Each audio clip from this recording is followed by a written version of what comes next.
O século XIX é um marco importante para se divisar não a criação de uma língua brasileira, mas a inevitável diferenciação entre a variedade continental, falada em Portugal, e a variedade brasileira.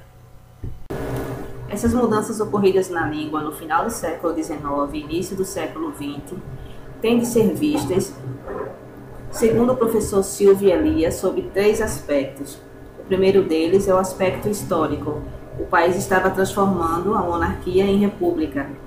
O segundo deles é o aspecto literário. O romantismo muda o modo de se escrever e de se falar o português no Brasil. E o terceiro aspecto é a língua. Começam a surgir as primeiras gramáticas de língua portuguesa.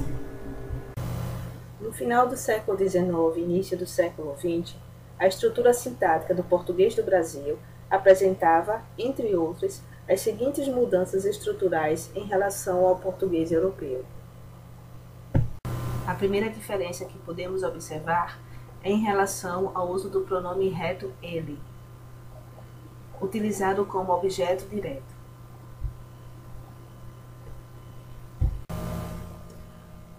Uma segunda diferença é o uso do pronome pessoal mim em lugar do pronome pessoal eu, na função de sujeito, como podemos observar no exemplo a seguir. Um terceiro caso, muito comum entre os falantes de português do Brasil, é o uso do pronome si, como um pronome reflexivo universal. O quarto caso é o uso do verbo ter, como um verbo existencial, em lugar do verbo haver. Também no final do século XIX e início do século XX, o português falado no Brasil passa a ter preferência pelo uso dos tempos verbais compostos, em substituição aos tempos verbais simples.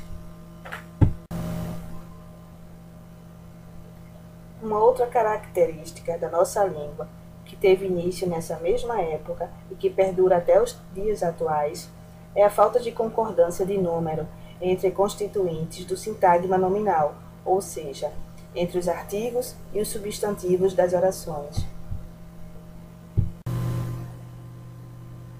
E, por fim, a mudança na colocação sintática dos críticos, os pronomes oblíquos átonos, em relação ao verbo. Há uma predileção entre nós brasileiros no uso da próclise em lugar da ênclise. Outro dia eu mandei uma carta para a senhora. Tá lembrada? Sei. A senhora botou a carta no correio? Não, eu vou botar hoje. Ai, que bom. Porque eu queria rasgar aquela. Eu queria mandar outra. Oh. Eu acho que eu fui brava demais com Jesus. Pode começar, senhora. Jesus. Jesus. O Josué, teu filho, quer muito te conhecer. Me conhecer. E tá querendo ir aí para Bom Jesus passar uns tempos. Tempos. Uns tempos com você. Mês que vem eu vou estar de férias e posso ir com ele para aí. Aí eu aproveito para ver o Moisés e o Isaías. E Isaías. Ah, minha senhora. O que eu queria mesmo era ver a cara daquele desgraçado de novo. A senhora que tem experiência, o que é que eu falo agora para ele? Minha senhora, como é que eu vou saber? Me dê uma força, minha senhora. Minha senhora, por que não vai para casa, pensa melhor e volta outro dia? A verdade é que eu ainda gosto muito dele, viu? Jesus, sinto muito a tua falta. Me dói acordar e não ter você ao meu lado. Queria deixar o último fio de cabelo preto da minha cabeça para você tirar. Isso, é isso! Oh, espera que eu estou voltando. Tua, como é que a senhora se chama, minha senhora? Ana. Ana.